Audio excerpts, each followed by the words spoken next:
अरावली पर्वतमाला 2.5 अरब वर्ष पुराना है और अरावली पर्वत श्रृंखला हिंदुस्तान की रीढ़ की हड्डी माना जा रहा है और अभी सुप्रीम कोर्ट का जजमेंट आया। अरावली पर्वतमाला की नई परिभाषा सुप्रीम कोर्ट ने दी है कि जो भी कोई 100 मीटर से नीचे है वो अरावली कंसीडर्ड नहीं होगी और वहाँ पर माइनिंग हो सकती है।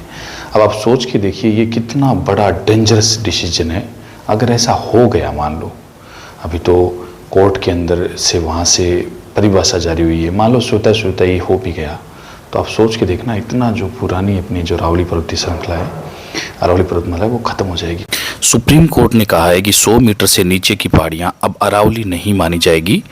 कागज पर ये एक परिभाषा है, लेकिन जमीन पर यह फैसला अरावली के लगभग 90% हिस्से को सुरक्षा से बाहर कर देता है।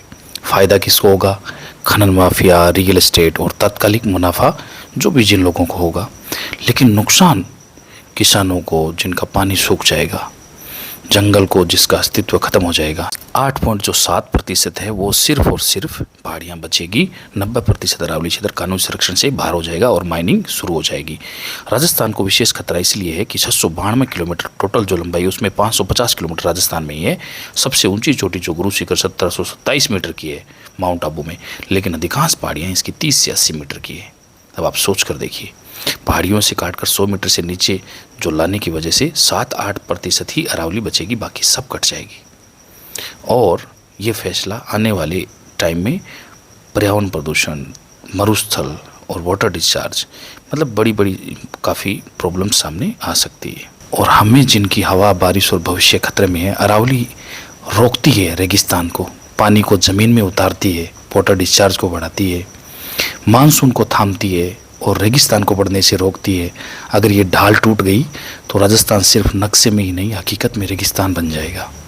सवाल बहुत छोटा है, मुनाफा जरूरी है या आने वाली पीढ़ियों की सांसें? केवल वही भूभाग अरावली माना जाएगा जिसकी ऊंचाई कम से कम 100 मीटर हो। यह परिभाषा केंद्र सरकार की समिति MOEFCC की सिफारिशों पर आधारित है। तो इसका मतलब क्या है? 100 मीटर की न्यूनतम ऊंचाई जो स्थानीय ऊंचाई है, कम से कम वो अनिवार्य होनी चाहिए। उससे अगर नीचे होगी तो अरावली कंसिडर नहीं की जाएगी। इसका मतलब डिटेल साइंटिफिक जो मैपिंग है उसकी ये कराया जाए, ये कोर्ट ने बोला है, और सस्टेनेबल माइनिंग प्लान तैयार किया जाए और जो नई खनन लीज है उस पर रोक लगा दिए, और उसके बाद में जब ये डिटेल साइंटिफिक मैपिंग हो जाएगी उसके बाद में इसको खनन किया जाएगा यहाँ पर। तो कुल जो मैप की गई जो पहाड़ियाँ हैं ना, वो है लगभग 12,081 जो फॉरेस्ट सर्वे ऑफ इंडिया बताता है। 100 मीटर की शर्त को पूरा करने वाली पहाड़ियां हैं मात्र 1048। सोचो, मात्र 1048, केवल 8.7%।